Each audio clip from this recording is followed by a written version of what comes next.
Hello, and welcome to Diabetes Open Hours, your live Q&A opportunity with experts in diabetes management and care. My name is Kayla Runka, and I'll be your moderator for today. I would like to start by acknowledging that I'm calling in from Toronto and that I'm located on the traditional Indigenous territory of the Wendat, Haudenosaunee, Anishinaabeg, and the Mississaugas of the Credit, and that Toronto is now home to many diverse First Nations, Inuit, and Métis peoples.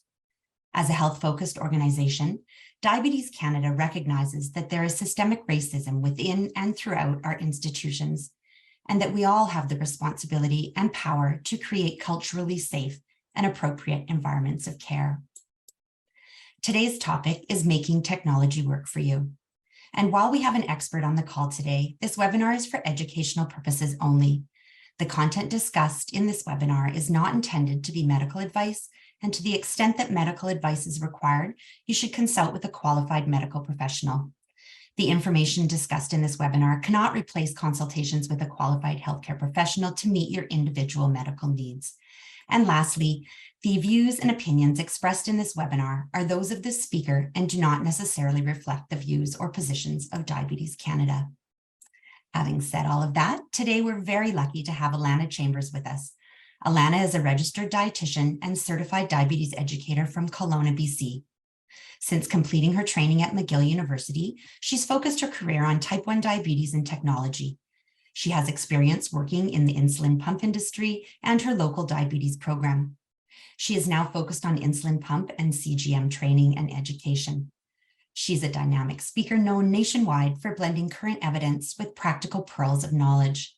Having lived with type 1 diabetes since childhood, she understands that daily management takes just as much creativity and art as science. Her goal is to help life with diabetes feel just a little bit better. When she's not in the diabetes space, she loves to spend time outdoors with her husband and 3 girls. And before we get started, just a few more housekeeping things. Please note this event is being recorded and will be shared on our website and YouTube channel for on-demand viewing. Any questions or comments that you submit via the chat function will be visible to other participants during this event, but we will not share any names or record of the chat in the recording. We ask that any comments or reactions you share be affirming and positive, and we encourage you to discuss your learnings with your regular healthcare provider prior to making any changes to your current routine. And with that, are you ready to get started, Alanna? Of course, I had myself muted. Yes, now I'm ready, Kayla. Thanks for having me today. Very excited to be here and talk tech for the next hour with everyone. Amazing. Thank you. It's always good to start with a laugh. Perhaps while we're waiting for our first questions to come in, maybe we can chat a bit about some basics. And I know you and I have discussed the lingo, and there's a lot of it in the technology space. So why don't we start maybe by reviewing some of the key terms in technology and diabetes management? Yeah, great question. I think that's a very fair starting point. There's acronyms for everything right now. CG what, right? So let's talk about what these key pieces of technology are that I think we're probably going to be diving into throughout this next hour.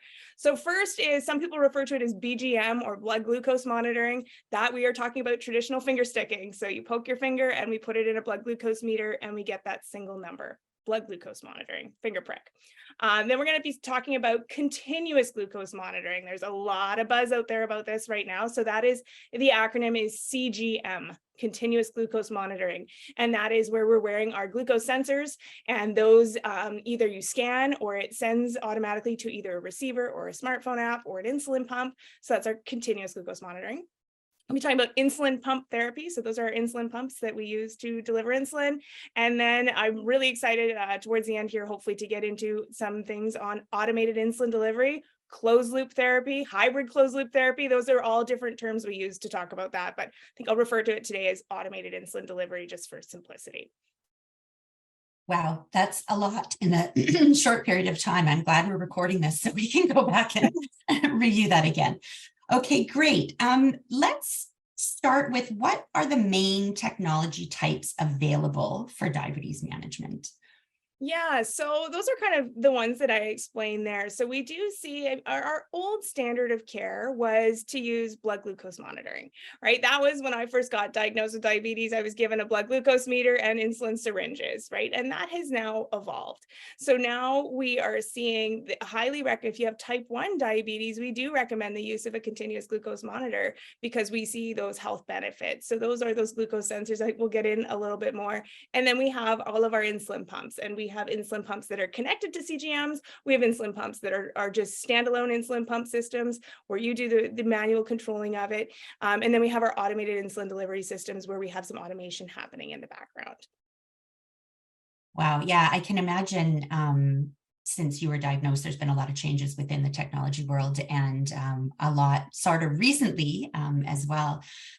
So let's start with continuous glucose monitors. Sort of what are they, how they work, and I guess maybe just the benefits to diabetes management.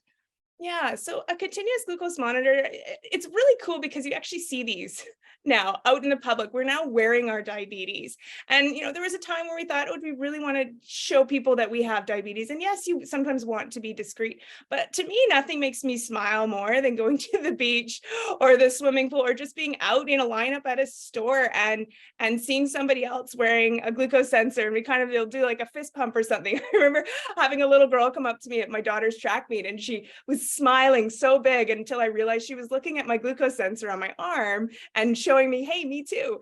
So it's kind of a cool way for us to identify each other out there. I see that as a big positive. So what do we see when we see somebody wearing a glucose sensor on their arm? If this is new to you, underneath that transmitter that you see on the outside, or that sticker that you see on the outside, there's a glucose sensor that's inserted below the skin. And it's a tiny little hair-like filament. Many people, when they take it off for the first time, they're very surprised by how fine it's like a little wire that's underneath of your skin. And that is measuring the glucose in your interstitial fluid, which is just below your skin. It is not inserted into a bloodstream. It's not reading blood glucose, it's reading interstitial fluid. For that reason, some people really expect that meter or that glucose, expect that CGM to be exactly the same blood glucose reading as their meter, but they're never going to be exactly the same because they're measuring a different substance. But the accuracy of this has come a long, long, long ways. So you're going to wear this glucose sensor for anywhere from 7 to 10 to 14 days, depending on which system you're using. And how you get those readings depends on which type of system you're using. So the first category would be a scan or flash glucose monitor, and that would be the Freestyle Libre 1 and the Freestyle Libre 2, which we have here in Canada. And with those, what you do is you take either your smartphone or your reader, and you're going to scan it over your sensor to retrieve your data.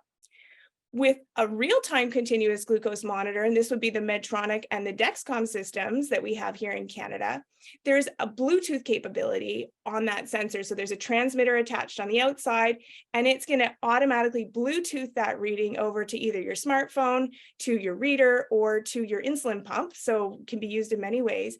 And there will be a continuous reading sent that way. The bonus with that continuous delivery of data is that you can set different glucose alarms. And so you can say, hey, my blood sugar is coming out, or it's low right now, or it's high right now. And then we can get into some predictive alarms as well, which is hugely beneficial. I don't just want to know that I'm low. I would like to have an advance warning that I'm going to be low. So that's where we really start to see that therapeutic benefit, is when we add that in. So when you get your reading, no matter what type of glucose monitoring system you're using for CGM, so whether it's a scan one or a real-time CGM, you're getting a lot more information than just a blood glucose meter where you get a number. You get, hey, I'm 8.9 right now. You're going to get, okay, I'm 8.9, and you'll get an arrow. So it will say, okay, you're steady, you have a straight arrow, or you're rising, or you're double arrowing up, you're rising quickly, or you're falling quickly. And that's incredibly powerful data. You think about times when you're about to drive your car, you're about to exercise, you're about to go to sleep at night.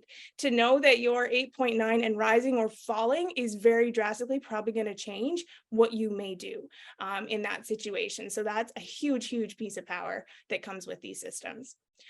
The other piece of information that you'll see is you'll be able to look back and see a trend graph. So you'll be able to see over the last several hours, what's my glucose been doing? And again, that teaches us a lot about, well, what happened after I ate my last meal? What happened when I exercised this afternoon? Overnight, we can actually see, okay, did I steadily climb overnight, or did I climb at one time, or did I drop at one time? And we see a lot more insights as far as what's going on a day-to-day basis. And really all the factors that influence our blood sugars, really, we start to see those in real time. Wow, sounds like an incredibly powerful tool, even just from a safety perspective. Absolutely. From that aim. It also sounds like a lot of numbers and a lot of data. So what I guess, is most important in terms of people monitoring the numbers and the data that they can, in terms of gaining knowledge? Absolutely. It is very fair to acknowledge that. It can be very overwhelming to go from getting a few blood sugar checks throughout the day to seeing a 24-hour glucose profile and potentially a number every minute or every 5 minutes. And so my best piece of advice at the beginning, if you're starting CGM, is just stop, take a breath. All right. We are not wanting to watch minute by minute by minute by minute. Let's just take a deep breath, maybe look at it once an hour, right? We still want to live our lives. And at the beginning, really, it's about just exploring and learning your patterns. We don't want to fix everything right away. So let's say, okay, I never used to check my blood sugar 45 minutes after I ate breakfast. And today I put on a CGM and I'm seeing it soar up to the sky and I want to fix it. Well, wait a second. Let's take a deep breath. Let's see what happens. I never used to fix it, right? And maybe we see that it comes back down. It's very, very normal to see a lot of roller coastering when you put on a CGM for the first time. And our goal over time is to learn what's causing those roller coasters and what can we do to smooth it out. It is almost never going to be completely flat. Okay, even somebody without diabetes does not have a flat CGM line, or very few people would. I mean, it's normal to have some peaks and valleys, but we just want it to be a little bit of a smoother ride. Okay, so we are going to learn a lot there. What we're really looking for as far as a target is we're looking at a new piece of information that we call time in range. And if this is a new term to you, what time in range means is how much time you're spending between 3.9 and 10. Okay, so that's kind of where we're aiming to be. And the goal is not to be in that 3.9 to 10 range 100% of the time, not even 90% of the time. This is not going for an A+ in school. The goal is 70%. And that is set by our Canadian guidelines and also international consensus guidelines. We have seen that time in range of 70% correlates very nicely with an A1C of 7%, which is our goal A1C. And that is where there's been an abundance of research done as far as minimizing the risk of long-term complications and whatnot. Now, what I'll say, though, is as much as 70% sounds like it should, well, maybe it doesn't sound, but if you're new to CGM, you may go, I should be able to get 70%. It is really hard to get 70% time in range. So many people will start out on a CGM well below that. So what we also know is that even just an improvement by 10% is going to have a clinically meaningful impact on your overall health. So if you're starting out at 45% and you get up to 55% to start, we're moving in the right direction. Okay, we just want to keep moving forward. Over time, we're continuing to add in more technology. When we get into later automated insulin delivery, I start to see it much more achievable and realistic to get that 70% without all the burden and the work that may come with that. Okay. Now, as a side note, there are some people who will not use the 70% as a goal. There are certain situations where we do customize that, knowing that, if there's a risk of hypoglycemia or other health conditions going on, sometimes we will change that. So just be aware of that and talk to your healthcare team about that.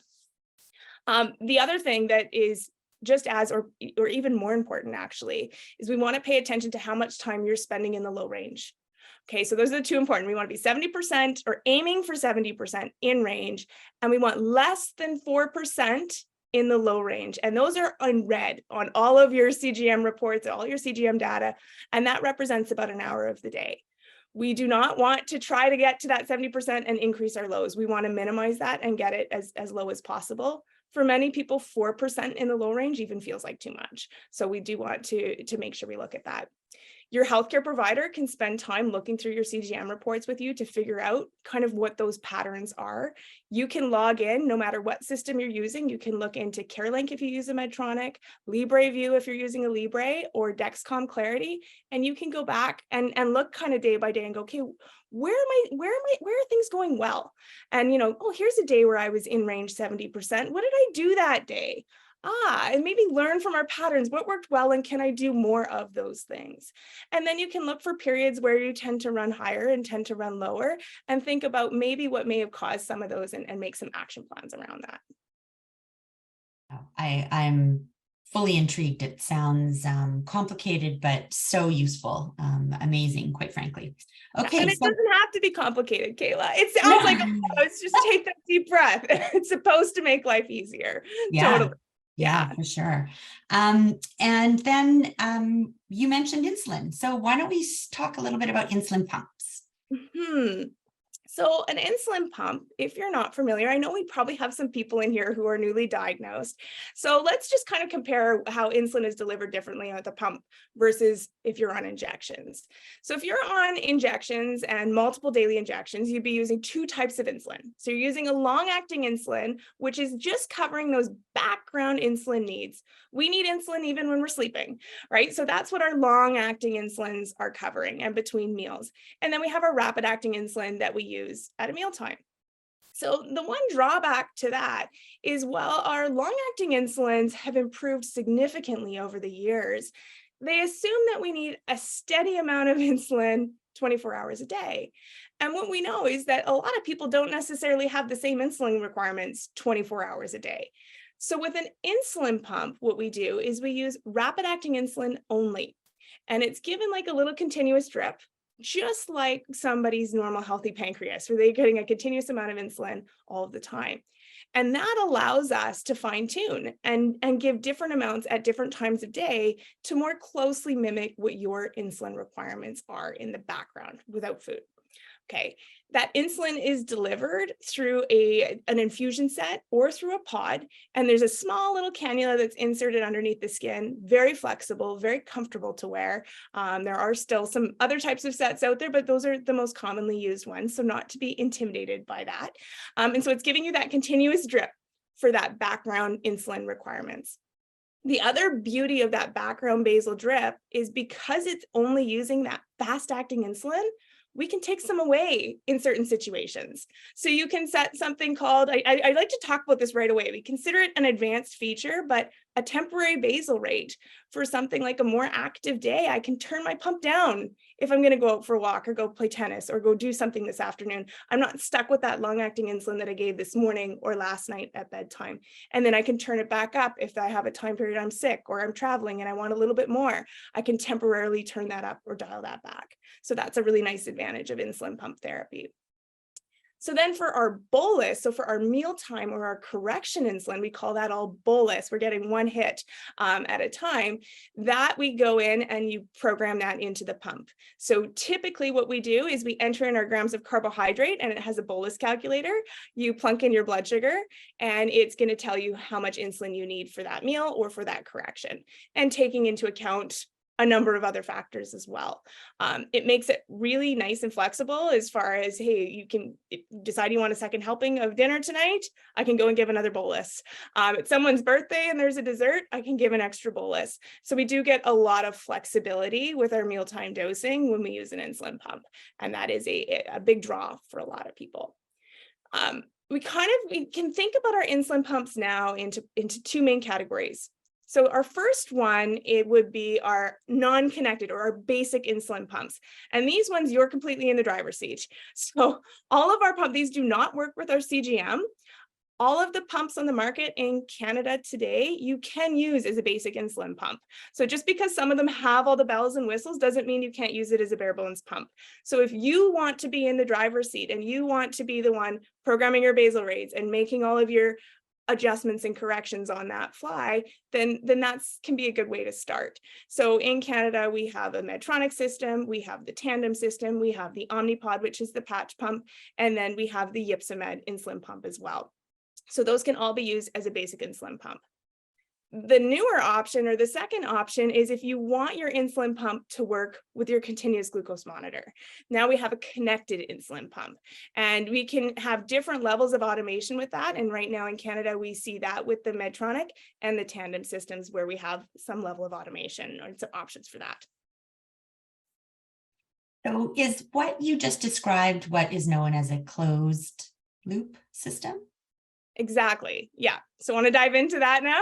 Sure. Let's Yes. go. Yeah. Let's Looping, the hot word. Yes. We're layering on the tech. So those last two options I talked about, and actually I just talked about two. So with both Medtronic and with Tandem, we do have this ability to use a closed loop or automated insulin delivery. And I will say right off the bat, this is not yet completely closed loop. There still are some things we have to do. Okay, so I'm going to explain this. Also, there is a third option out there as well, which I think I'm going to save for another question here, but we do have people using do-it-yourself automated insulin delivery systems. So we'll get into that, but there's some core similarities between all of these systems. They use their own unique algorithms. So we are going to see definitely some differences in the way you program it and the way you manage with it. But as a core, let's talk about how they deliver basal and bolus insulin. So that basal insulin, that background insulin that I was talking about, on an insulin pump, we program a basal rate to be set. So this is your insulin needs at this time of day. It's going to be here at this time of day here, and it's going to do that just on its own. So now if we add in automated insulin delivery, the algorithm is looking at your continuous glucose monitoring readings. And it's saying, oh, Alanna, your blood sugar is running a little bit on the higher range right now. It's rising quickly. I'm going to give you a little bit more right now. Or, oh, now you're starting to drop. I'm going to dial back your basal insulin delivery right now. Or, oh, it looks like you're about to be low. I'm going to stop your insulin delivery right now. So it's kind of got this ebb and flow going that's being adjusted continuously throughout the day and throughout the night. And that is incredibly powerful. Does it get rid of all of the lows and all of the highs? No. Diabetes is still difficult, but we see incredible results with people more than I ever could have imagined. Usually from night one, almost everybody that I have started on an automated insulin delivery system sees that blood glucose come vroom, into range overnight. That overnight glucose profile flattens beautifully across the board, no matter what system you're using. And we see that in all of the research studies that are done on this. Will there be the odd person who maybe doesn't see that effect? Yes, we do see that happen sometimes, but it's very rare. So that overnight glucose becomes very consistent very quickly.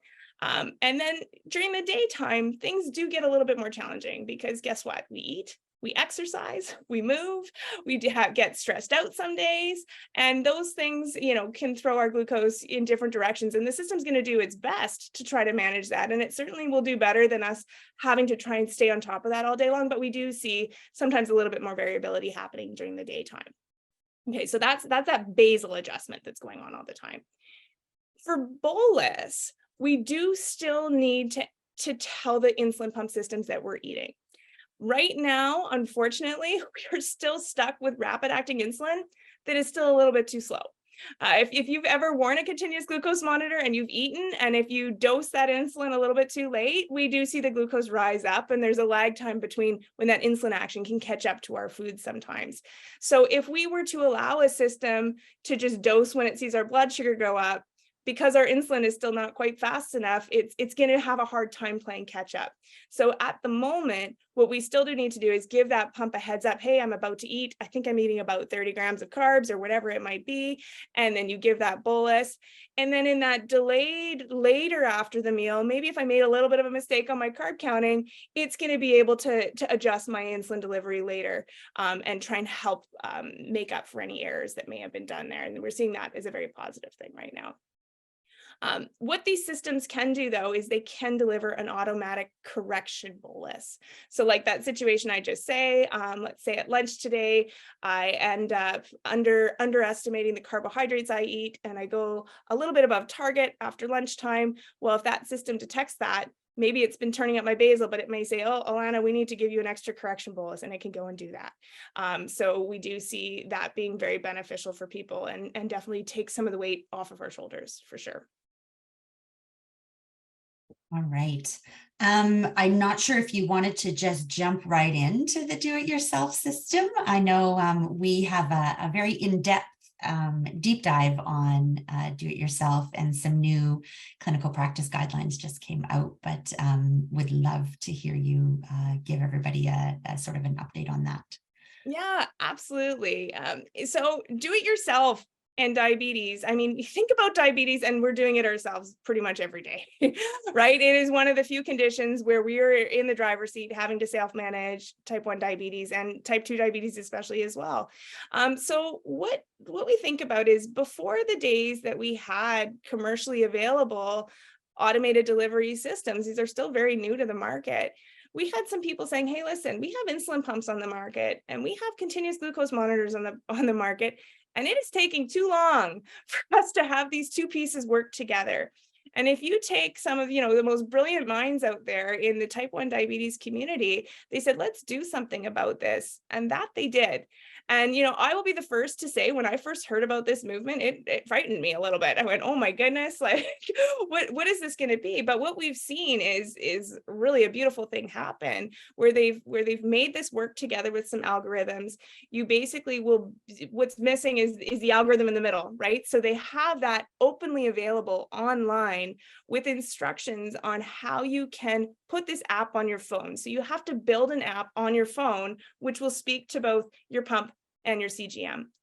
It doesn't work with all pumps and it doesn't work with every system. So that is something to do some reading on. But, and then in some cases, we need a connecting device that works to allow these things to speak together. But what I will say about this is that, as I said, we were all a little bit nervous about, is this dependable? Is this safe?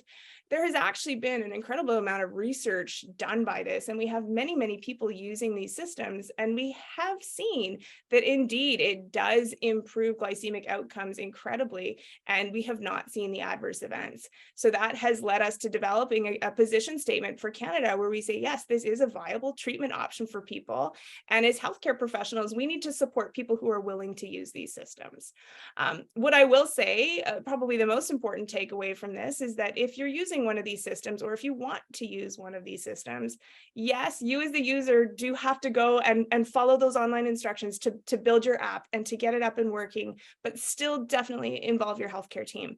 Especially if you're new to pump therapy, you need help with those initial pump settings and whatnot. And down the road, that fine tuning and making some of the adjustments to the settings, you should involve your healthcare team with that for sure as well. Really cool stuff though, that's for sure. Very fascinating. Yes. Yeah. I'm just wondering if we can touch for a minute on sort of the risks or challenges associated with this, because it does sound very exciting and very powerful in terms of diabetes management. But are there maybe some people that shouldn't be using technology, and what are some of the risks associated with it? So the greatest risk with technology is that technology can fail. So yes, your CGM could stop working today. Yes, I could leave my phone at home today, or I could end up with a power outage and I can't charge my devices. So we absolutely always have to think about, what if my technology fails, and have a backup plan for that. And so that is where we certainly do say, for continuous glucose monitoring, you still need to have a blood glucose meter. And, will you need to use it very often? There's nowadays, with the accuracy, there are very few times that you need to confirm with a finger stick, but make sure you have that meter on hand. If you're going out for a day trip, you're going on a holiday, bring a meter with you. For me, I have actually put my blood glucose meter in a neon colored case right now, because I don't use it as often as I used to, and I can't find it when I need it. So it lives in a certain spot. It's in a bright pink case so that I can go and grab that when I need it.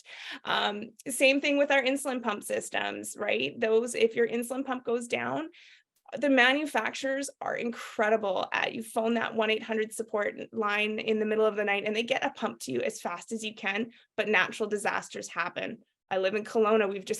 We're in the middle of this fire season right now, and you don't know if you're going to be blocked in somewhere. I've heard all sorts of stories of people getting close to being in trouble. So again, you want to have a backup. Keep some insulin pumps. I'm a really big fan of keeping some old-fashioned insulin syringes. We can always drop insulin and give insulin as we need. So definitely talk with your insulin pump trainer, with your care team. If you don't know how to replace the insulin, manually, you need to have a plan for that. And that is incredibly important. Absolutely. Now, as far as, is this too risky to use technology with certain populations? I love that question, because for many years we did wonder about that.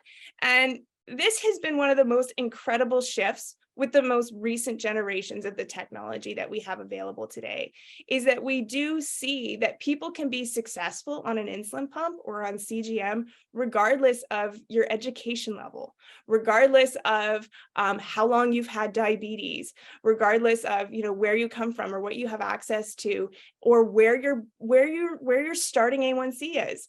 Were times we thought, oh, well, we should probably try and bring things closer to target before we start you on this. Hang on a second. No, that is an old way of thinking. We know now that people actually with a higher A1C have a bigger drop and a bigger improvement when they start using some of these devices. So really, it's open to everyone, for sure, as long as you're willing to participate in your care. As I said, none of this is completely plug and play. You do have to engage with it and be willing to kind of follow patterns and whatnot, but certainly it should be accessible to everyone. Okay, great.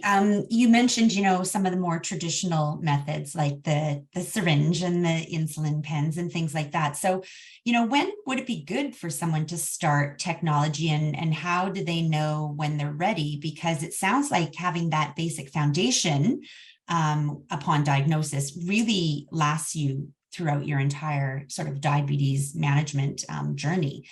So can maybe anyone start, or is there sort of a lag time in terms of when a good time to start would be? Yeah, great question. So, this really should be a very individual decision.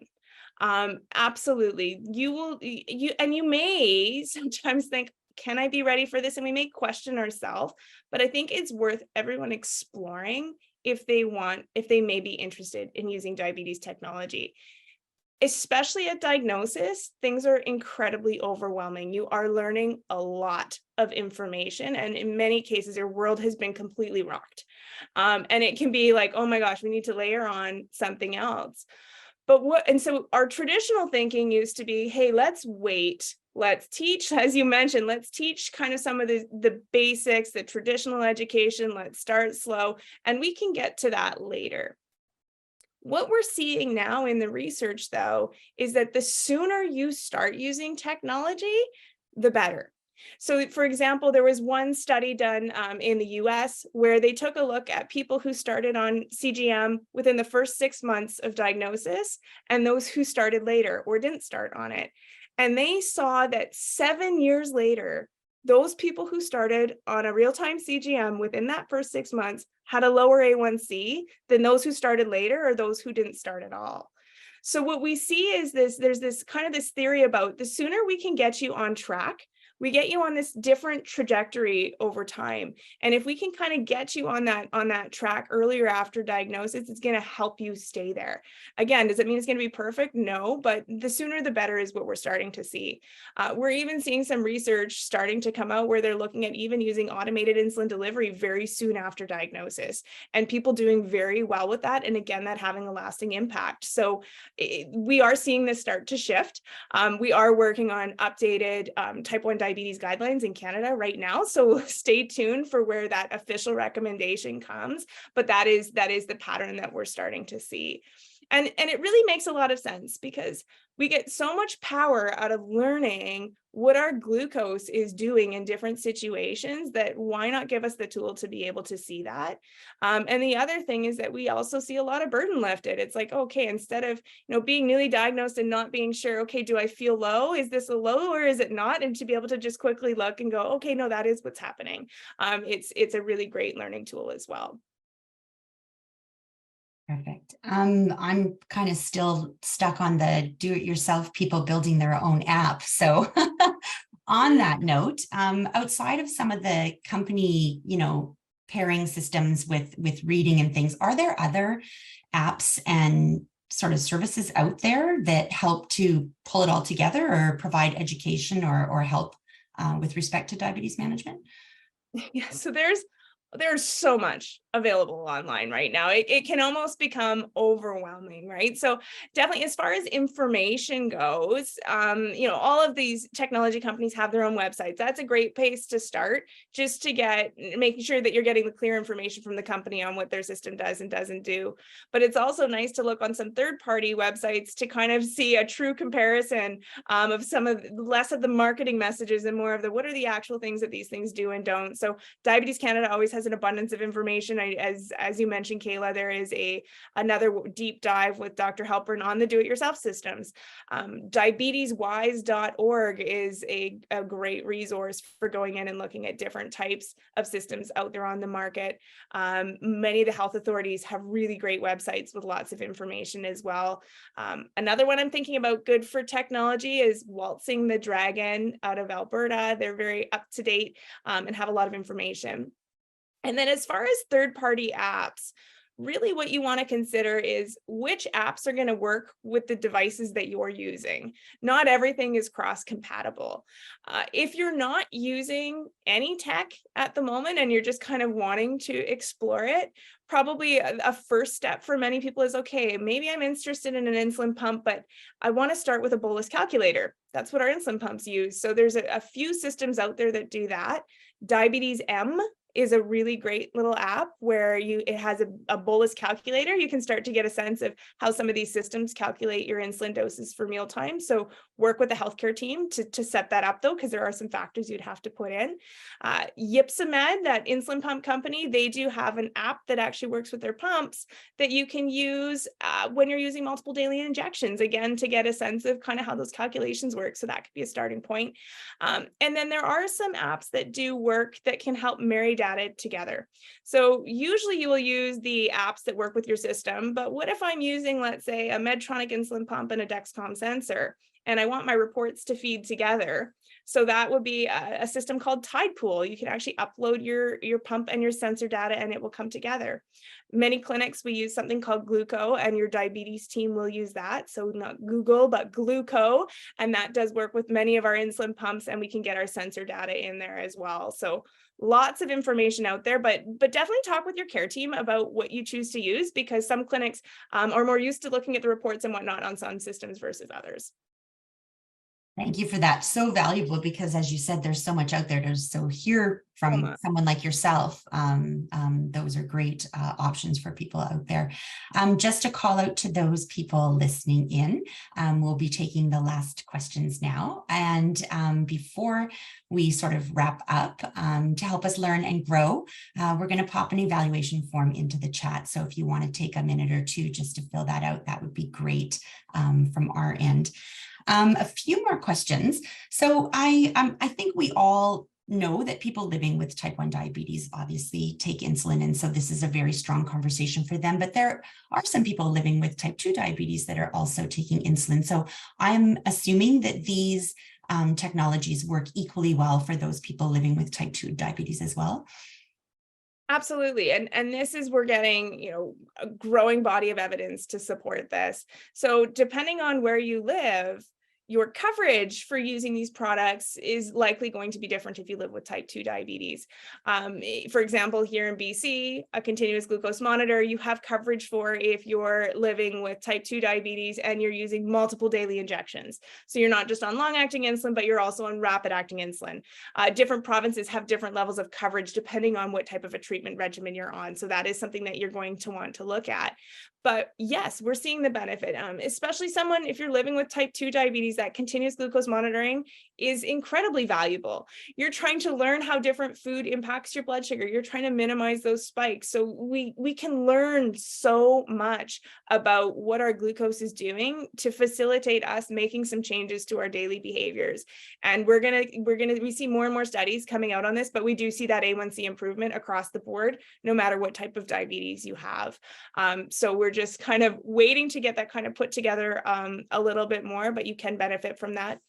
An insulin pump and getting into those automated insulin delivery systems, those are going to work. I mean, you could use it in theory, I guess, just for that background basal insulin, but really it's if you're using those multiple daily injections, absolutely, you can go in and you can bolus through a pump. We see many people with type 2 diabetes do incredibly well on insulin pump therapy. Okay, thank you for that. Speaking again, still on technology, what about emerging technologies? I think things are changing so rapidly. Is there anything really wonderful on the horizon? You know what? I can't wait to be surprised. I really can't. So, I think back to, I was diagnosed as a kid with type 1 diabetes, and I also had an older sister with type 1. So I had the benefit of having someone to banter back and forth with as a kid about our hopes and dreams. And we would talk about, I wish one day I could see my glucose on my watch. Wouldn't that be so cool? You wouldn't just have to wonder where you're at. You would actually know. And we have that today. There's smartwatch integration and things talking to each other. So I was surprised that that came to be. I almost can't even imagine what's next, but there's some really cool things that are being looked at. It's amazing diving into some of this research. I think the biggest race right now is to refine the algorithms that our automated insulin delivery systems are using so that they can tackle our mealtime insulin doses. Having to figure out how to dose our insulin every time we eat, quite frankly, is not fun for any of us. And so we have this limitation of our slower insulin, but I have listened at some conferences to researchers, battle back and forth on how they're going to tackle this and how these algorithms do it. And I'm very, very excited to see how that comes to a finish. In the US, there's a new system out right now that allows you to simply say, I'm eating a small meal, a medium meal, or a large meal. And then it can figure out that dosing from there and make up for some error in between. And to me, that sounds like an incredible weight lifted. We also see a lot of work needing to be done with exercise. And so how do you teach an algorithm how to adjust to me sitting in my office chair during the day to now having a day where I'm going out for a run, or I'm going skiing, or I'm gardening, all these things that can throw our blood sugars off. And how do we have these systems catch up on that really quick, much more quickly and effectively, and take away some of the work that we have to do. So that I'm excited to see how that comes. I think really what we're going to start to see though is integration with our smart devices. So if you think about, if you wear a smartwatch, it can read your heart rate. Okay, can that somehow link in and give some information to my insulin pump system? I've seen some things on even it being able to tell you're leaving your home and smart homes, and how can we work those things together? One researcher in Europe somewhere was doing something where they were trying to figure out how to tell when people are eating or drinking based on their hand movements, and can that be synced in to an algorithm? So it's incredible. And I think with artificial intelligence, we're going to see some really cool things, but it will be slow, because they have to make sure that these things are indeed robust, safe, and what are the possibilities of error. So we aren't going to see it immediately tomorrow, but I think we're going to see some pretty exciting things in the future. I can't wait to be wowed. I love it. I love it. And maybe someone can work on making a fast-acting insulin Absolutely. to keep up with things. So absolutely. We'll hope for that. Sure. All right. So one last question. It's a bit of a personal question. Just any final words of wisdom in terms of, how to make the best use of the technology? Yeah, you know what? I think my biggest advice would be, take a deep breath, like I said earlier, give something new a try. If you're hesitant to use technology, or you had a past bad experience with technology, I've heard that a lot. I tried one of the old CGM systems that my clinic put on me back, 15 years ago, and it was a horrible experience. Well, let's just open our eyes a bit to our technology has vastly improved, and give it a try, but don't expect overnight results. Some people do incredibly well as soon as they put technology on, and it's life-changing right away. And for some people, it can take, those first few weeks can be a really big learning curve. I often say, it's like having a new baby. That first month is tough, then you have 3 months, and then you have 6 months, and it's an ongoing learning experience until it really kind of becomes a part of you, and it shouldn't be too much work. I think the biggest change we see now in new technology versus old technology is that now it should be lifting some of the burden. So by putting on tech, I should be able to take a deep breath and have my system help me, no matter what that technology is. And if you're feeling like you need to put more work into it and it's more work, that is a red flag and a time to go and talk to your healthcare team and say, okay, what's going on here, and how do we make this work better, or do I need a different system? But it should be able to lift some of the burden for sure. Great. All right. Well, we've come to the end of our time. Thank you, everyone, for taking time out of your busy schedule to join us today. taking time for ourselves and our personal care is never easy, but it's so important and the benefits are always worth it. If you haven't had a chance to fill in the evaluation yet, please consider doing so now. It does help us learn and prepare for our next sessions to meet your needs better. The link is posted in the chat, so please have a look for it there. With that, a very big thank you to Alanna, our guest expert today. I am very intrigued, and while I always learn during these open hours, I feel like today was a major milestone for me, and I hope all of you took something from today as well. Without the generosity of your time, these open hours would not be possible. And thank you to all of you for joining us today. Open Hours runs the last week of every other month with a different topic and guest expert. So be sure to follow us on social or visit the website regularly for updates. To learn more and stay up to date on Diabetes Canada work and resources, you can visit our website at diabetes.ca or check our social media channels. We're on Facebook, Twitter, Instagram, and LinkedIn. You can also call our info team at 1-800-BANTING, BANTING, or email info@diabetes.ca with questions. Please join us again in October for our next Diabetes Open Hours. The theme will be how to deal with a new diagnosis. Please stay tuned to our social channels and our Diabetes Canada Open Hours website page for news about the date, time, and guest for our next conversation. And with that, thank you so much again, and we'll see you next time.